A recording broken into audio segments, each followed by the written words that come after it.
प्रिय विद्यार्थियों, आज हम सभी सिल्वर बेंडिंग के भाग 3 का अध्ययन करेंगे। मनोहर श्याम जी जोशी जी की ये रचना है, जिसके माध्यम से आधुनिकता और परंपरावादी विचारधारा के अंतर्मन विरोधों को बहुत ही अच्छे ढंग से उन्होंने उकेरा है। अब तक की कहानी में हमने देखा, यशोधर बाबू की दफ्तर से शुरू होता है। वहाँ पे सहकर्मचारी कहते हैं कि आज आपकी 25वीं वर्षगांठ है। वहाँ पे लोगों की चाय नाश्ते की व्यवस्था करके बिरला मंदिर से होते हुए घर की ओर चलते हैं और रास्ते में अपने पुरानी गतिविधियों को सोचते हैं कि कैसे वह बाहरी दुनिया से यानी अपने को समायोजन नहीं कर पा रहे हैं, जो इस तरह की आधुनिक वाली दुनिया है उससे समायोजन नहीं कर पा रहे हैं। किशनदास से हमेशा अपनी तुलना किया करते हैं, लेकिन महसूस करते हैं कि किशनदास का अंतिम समय अच्छा नहीं बीता उनका, क्योंकि उनके कोई नहीं था। उन्होंने विवाह जैसी संस्थाओं में विश्वास नहीं किया था, लेकिन उनका बुढ़ापा अच्छा नहीं बीता था।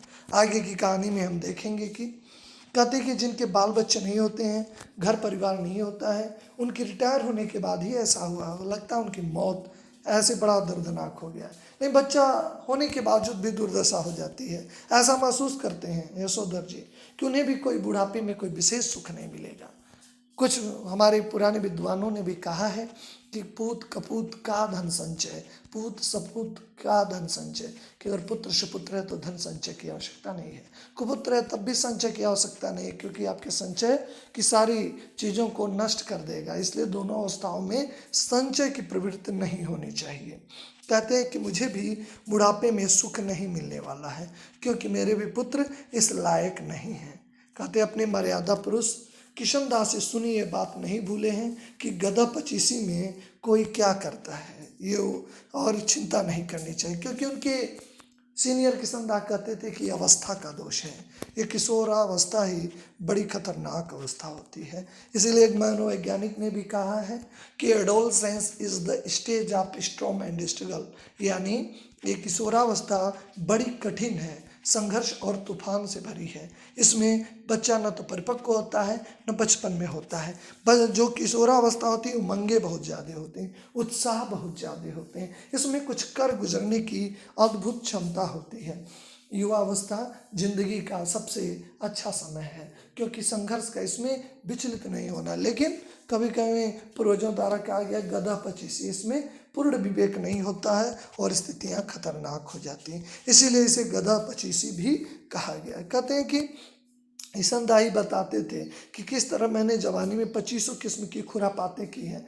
ककड़ी चुराना, गर्दन मोड़ना, मुर्गी मार देना, खिड़की से कूद जाना और सेकंड शो सिनेमा में देख आना, कौन कौन सी, यानी बचपन जो है शरारतों भरा होता है और बचपन की शरारतें अच्छी भी लगती हैं। तो ये सारी चीज़ें उनकी किशनदास इसे शेयर भी करते हैं, उन्हें साझा भी करते हैं कि वो किस तरह जो है अपने बचपन में शरारतों भरा रहा है।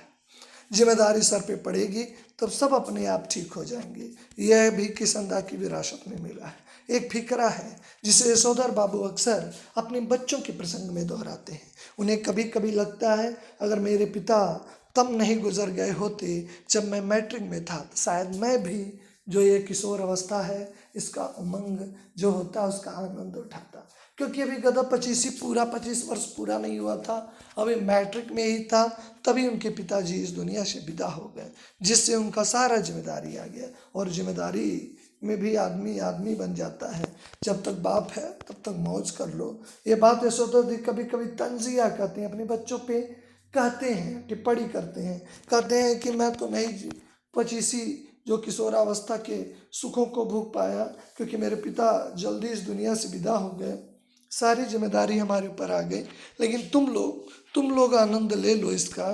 कभी कभी तंजिया कसते हैं, लेकिन कहते हुए उनके चेहरे पे मुस्कान खिल जाती है, बच्चों पे ये प्रकट होती है। यशोधर बाबू कभी कभी अपने मन में ही स्वीकार करते हैं कि दुनिया में भी बच्चे उनके अधिक सुलझे हो सकते हैं, लेकिन दो चार करने वाली दुनिया को कहाँ मंजूर है जो उन्हें रीत मंजूर करे। दुनिया के हिसाब से बच्चे का यह कहना सही हो सकता है। बब्बा ने DDA यानी दिल्ली विकास प्राधिकरण के द्वारा फ्लैट के लिए पैसा न भरने की भयंकर भूल की है।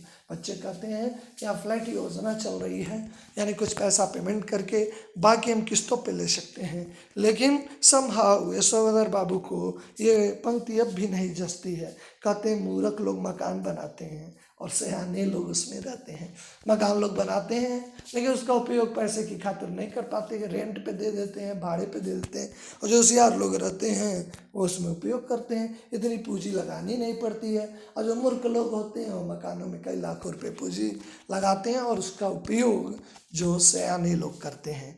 इसलिए जब तक सरकारी नौकरी है तब तक सरकारी नौकरी करेंगे, नहीं तो हमारा गांव का पुश्तैनी मकान है, उस पुश्तैनी मकान में ही हम लोगों का निवास होगा। अपने घर गांव का घर है, गांव के हिसाब से है, कोई उसमें हमें सोचना विचारना नहीं है, क्योंकि उसी में हम लोगों को गुजर बसर करना होगा। गांव का पुश्तैनी मकान बिल्कुल टूट फूट चुका है, जैसा कि आप चित्रों में देख रहे हैं। इन लोगों का हक है वहाँ जाकर बसना, मरम्मत कराने की जिम्मेदारी ओढ़ना, बेकार के झगड़े मोल लेना। इस बात को यशोधर जी अच्छी तरह समझते हैं। बच्चे बस में ये तर्क दोहराते हैं कि जब तक कोई जवाब नहीं देने बनता, हमेशा यही कल्पना की थी, आज भी करते हैं, उनका कोई लड़का रिटायर होने से पहले 100 सरकारी नौकरी में आ जाए। देखिए आज भी हमारे भारत में नौकरियों में किस तरह सरकारी नौकरियों को आज देखा जाता है, उस ज़माने में भी देखा जाता था, और सोचते थे कि मेरा लड़का कोई सरकारी नौकरी में आ जाए, क्वार्टर उनके परिवार के पास ही बना रहेगा, यानी उन्हें क्वार्टर छोड़ना भी नहीं पड़ेगा। अब भी पत्नी द्वारा भविष्य पे प्रश्न उठाए जाने पर यशोधर बाबू इस संभावनाओं को रेखांकित कर देते हैं। जब पत्नी कहती है अगर ऐसा नहीं हुआ तो, अगर बच्चे की नौकरी नहीं मिली तो आदमी को हर तरह से सोचना चाहिए। तब यशोधर बाबू टिप्पणी करते हैं कि सब तरह से सोचने वाली हमारी बिरादरी में नहीं होते हैं, उनमें तो एक तरह से सोचने वाले होते हैं और कहकर एक नकली सी हंसी हंसते हैं। जितना ही इस लोक की जिंदगी यशोधर बाबू को नकली हंसने के लिए बाध्य करती है, क्योंकि ये जिंदगी उन्हें बाध्य करती है कि हमेशा कहीं न कहीं नकली हंसी हंसें, उतना ही परलोक के बारे में उत्साही होने का यत्न कर रहे हैं। अपनी जिंदगी के तीसरे पड़ाव की ओर है, यानी वानप्रस्थ की ओर है, और जानते हैं कि दुनिया में अब रिटायर होने के बाद ज़्यादा समय नहीं रहेगा। इसलिए वो बिरला मंदिर में तेज कदम बढ़ाते हैं और ईश्वर के हाथ जोड़कर नतमस्तक होते हैं। उनकी एक आदत है, जैसा कि आप सभी जाते हैं, वो मंदिर में जाते हैं और हमेशा ईश्वर के प्रति उनका समर्पण होता है। जाते हैं और लक्ष्मी नारायण के आगे सर झुकाते हैं और उनसे जो है आशीर्वाद प्राप्त करते हैं। अफसोस आज प्रवचन सुनने में यशोधर बाबूजी का खास मन नहीं लगा। सच तो यह था कि वो भीतर से बहुत ज़्यादा धार्मिक तथा कर्मकांडी नहीं है। हाँ, इस संबंध में अपने पुरुष मर्यादा पुरुष किशनदास द्वारा स्थापित मानक उनके सामने रहे हैं। जैसे उम्र ढल रही है वैसे वैसे किशनदास की तरह रोज मंदिर जाने, संध्या पूजा करना, गीता प्रेस की किताबें पढ़ने का प्रयास करते हैं। अगर इनमें भी उनका मन शिकायत करता है तो शब्द में लग नहीं पा रहा हूँ, और कहते हैं कि लगाना पड़ता है। मोह माया के साथ साथ भगवत भजन को भी कुछ स्थान देना चाहिए। नई पीढ़ी को राजपाट तुम जाओ बाट वन प्रदेश की, जो करते हैं जैसा करते हैं करें, हमें वर्ड की नहीं वर्तते लाइफ की नहीं उनकी चिंता करना चाहिए। अगर बच्चे सलाह मांगें तो अनुभव का आदर करें तो अच्छा लगता है, नहीं मांगे तो न मांगे। अगर बच्चे अनुभव से हमारे फ़ायदा उठाते हैं तो बेहतर बात है, अगर नहीं उठाते हैं तब भी कोई बात नहीं है, वह इस तरह समायोजन करने का प्रयास करते हैं। एक बार उन्होंने प्रवचन में सुना जनार्दन, तभी उनके अपने जीजा जनार्दन जोशी जी की याद आ गई। परसों ही कार्ड आया है कि उनकी तबीयत खराब है। यशोधर बाबू सोचने लगे कि जीजा जी का हाल पूछने अहमदाबाद जाना ही होगा। ऐसा सोचते भी ख्याल आया कि ऐसा प्रश्न तो उनके पत्नी और बच्चों को हमेशा पसंद नहीं आएगा। संयुक्त परिवार है जहाँ पे एक छत्र छाया होती है।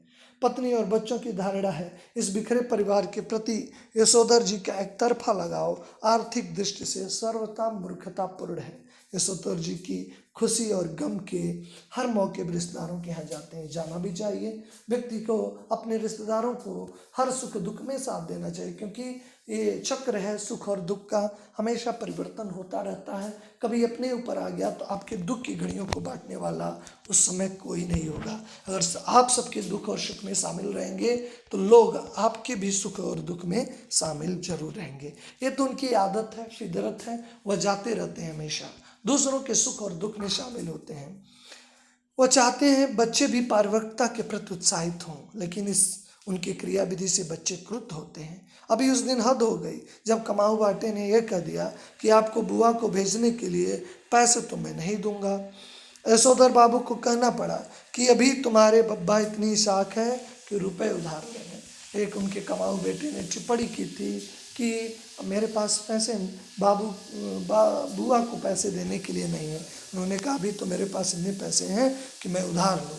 यशोधर जी का नारा हमारा तो सैफ माने आकार ही ऐसा ठहरा, हम तो परंपरागत विरासत में मिली है। इस नारे से उनकी पत्नी बहुत चिढ़ती। पत्नी का कहना है कि सही कहना है कि यशोधर जी का स्वयं का देखा हुआ कुछ नहीं है, कहते हैं इनके पास स्वयं का कुछ अनुभव नहीं है। माँ के मर जाने के बाद भी छोटी सी उम्र में वो छोड़कर गांव अपनी विधवा बुआ के पास अल्मोड़ा आ गए थे। बुआ का कोई ऐसा लंबा चौड़ा परिवार तो था नहीं। यशोधर बाबू कुछ देखते और उन्हें परिवार को कैसे जलाते हैं उसमें रंग आते। मैट्रिक्स पास करते दिल्ली आ गए। यहाँ कुंवारे कृष्णानंद जी, उन्हें भी घर गृहस्थी नहीं थी ताकि परिवार को कैसे चलाते हैं, धर्मपत्नी का आदर कैसे करते हैं, बच्चों के मनोभावों के अनुसार कैसे रहते हैं, कुछ सीखा नहीं। कुंवारे की गृहस्थी में देखने को क्या होता है, पत्नी आग्रह पूर्वक कहती हैं कुछ नहीं तो तुम उन किशनदा के मुंह से सुनी सुनाई बातों को आंखों देखी बना ढालते हो। किशनदा को जो भी मालूम था वह पुराने गंवई लोगों से ठहरे। दिल्ली आकर उन्होंने घर परिवार तो बसाया नहीं कि जान पाते कि कौन से रिवाज निभ सकते हैं कौन से नहीं। पत्नी का कहना था किशनदा तो जन्म के जो बूढ़े थे, तुम्हें क्या लगा सुर से लगा लो तो बुढ़ापा खुद ओढ़ने लगे हो, तुम शुरू में ऐसे नहीं थे। शादी के बाद मैंने तुम्हें देखा जो क्या नहीं रखा, हफ्ते 2 हफ्ते सिनेमा जाते थे, गजल गाते थे, गजल हुई सहगल के गाने तुम गाते थे। लेकिन जैसे जैसे तुम्हारे ऊपर जिम्मेदारियों के बोझ बढ़ते गए तुम्हारे अंदर परिवर्तन हो गए। यशोधर बाबू स्वीकार करते हैं कि उनमें कुछ परिवर्तन है, लेकिन परिवर्तन तो जगत का शाश्वत नियम है। लेकिन वो समझाते हैं कि उम्र के साथ साथ बुर्जियत यानी बुढ़ापा आना बहुत जरूरी है। एक विचारक ने कहा था कि युवा अवस्था होने में तो कई वर्ष लग सकते हैं, लेकिन बुढ़ापा 2 घंटे में आ सकती है। बुढ़ापा से मतलब शारीरिक बुढ़ापा नहीं, मानसिक रूप से परिपक्वता की बात। व्यक्ति युवा ही हो लेकिन अगर उसके अंदर विचारधारा अनुभवी लोगों की है, वही बुढ़ापे जैसा व्यक्ति है, उसकी सोच परिपक्व है। बुढ़ापा का अर्थ केवल शारीरिक ही नहीं परिपक्वता से होता है। पत्नी से वो कहते हैं जिस तरह तुमने बुढ़िया काल या बगैर ब्याह का ब्लाउज पहना है, या रसोई घर में दाल भात खा लेना, ऊंची हिल वाली सैंडल पहनना और ऐसे ही 50 अपनी बेटी की सलाह पर शुरू कर दिए हैं, मुझे तो ये सम हाउ इम्प्रॉपर ही लगते हैं, मुझे तो अनुचित ही मालूम होते हैं। एनीवे यानी किसी रास्ते मैं तुम्हें ऐसा करने से रोक नहीं रहा हूँ। देयरफॉर तुम लोगों को मेरे जीने के ढंग पे एतराज नहीं होना चाहिए। मैं तुम लोगों के ज़िंदगी में कोई हस्तक्षेप नहीं कर रहा हूँ, इसलिए तुम्हें भी कोई हस्तक्षेप नहीं करना चाहिए। यशोधर बाबू को धार्मिक प्रवचन सुनते हुए अपनी पारिवारिक चिंतन में डूब रहना अच्छा नहीं लगता। सुबह शाम संध्या करने के बाद थोड़ा सा ध्यान लगाने की कोशिश करते हैं, तब भी उनका मन किसी परम सत्ता में नहीं बल्कि परिवार में ही लीन होता है। यशोधर जी चाहते हैं, ध्यान लगाते हैं कि यही विधि सीखें, लेकिन वह सीख नहीं पाते हैं। परहैप्स शायद ऐसी चीज़ के लिए रिटायर होने का ही समय ठहरा। सोचते हैं ध्यान लगाओ, लेकिन कहते हैं लगता परिवार की उलझन, दफ्तर का उलझन, शायद रिटायर होने के बाद ही ये ठहरा। वानप्रस्थ के लिए प्रेस्क्राइब ठहरे। देखिए जीवन की 4 अवस्थाएं हैं, एक ब्रह्मचर्य, गृहस्थ, वानप्रस्थ और संन्यास। 1 से 25 वर्ष का जीवन ब्रह्मचर्य का होता है या विद्या अध्ययन का होता है। 25 से 50 वर्ष पारिवारिक दायित्वों के लिए होता है। फिर परिवार से धीरे धीरे दूर ईश्वरत्व की ओर बढ़ने यानी 50 से 75 वर्ष की अवस्था, और 75 से जो 100 वर्ष की अवस्था है ईश्वरत्व की ओर बढ़ने का समय है, संन्यास की ओर बढ़ने का समय है। कहते लगता है शायद ये समय वानप्रस्थ यानी 50 से 75 वर्ष की अवस्था में ईश्वर का ध्यान वान लग सकता है। इस तरह की तमाम बातें यशोधर बाबू पैदाशी के समय ही बुजुर्गवार किशनदा के शब्दों में और उनके लहजों में प्रयोग करते हैं। इस तरह वह किसी झेप सी नकली हंसी भी हंस देते हैं। किशनदास दिल्ली में रहे, यशोधर बाबू नित्य नियम से हर दूसरी बार उनके दरबार में हाजिरी लगाने पहुंचते रहे। किशनदास कभी सुबह टहलते हुए अपने इस मानस पुत्र, क्योंकि उनके पुत्र तो थे नहीं लेकिन मानसिक रूप से इनको पुत्र मान लिया था, क्वार्टर में झांकना और एक बड़ा संदेश हेल्दी वेल्दी एंड वाइज बना रहना। भाव ऐसा कभी नहीं भूलते थे। सुबह उठना बहुत ही अच्छी बात है। Early to bed and early to rise makes a man healthy wealthy and wise, यानी ये परंपरा थी, लेकिन अब परिवार में कहाँ ये दिखाई देती है। जब से बाबू दिल्ली आए थे सुबह थोड़ी देर से उठने की आदत थी। किशनदास उन्हें रोज सुबह झकझोर के उठाना, सैर में ले जाना शुरू कर दिया। ये मंत्र दिया, early to bed and early to rise makes a man healthy wealthy and wise. ये यशोधर बाबू को एक अलग क्वार्टर में रहने लगे और गृहस्थी में डूब गए। तब भी किशनदास ये देखते रहना जरूरी था कि भाव यानी मेरा बच्चा जल्दी सुबह उठता है कि नहीं। यशोधर बाबू को ये सब अच्छा लगता था और क्योंकि उन्हें कोई भाव कहता था और सवेरे किशनदास से अनुरोध करते थे कि चाय पी कर जाए। किशनदास भी कभी कभी इस अनुरोध की रक्षा कर देते थे। यहीं तक तृतीय पार्ट, क्योंकि कहानी बड़ी लंबी है, लगभग 2 और पार्ट में होगी, तो आगे चर्चाएं हम फिर अगले भाग में करेंगे। तब तक के लिए आप सभी का धन्यवाद।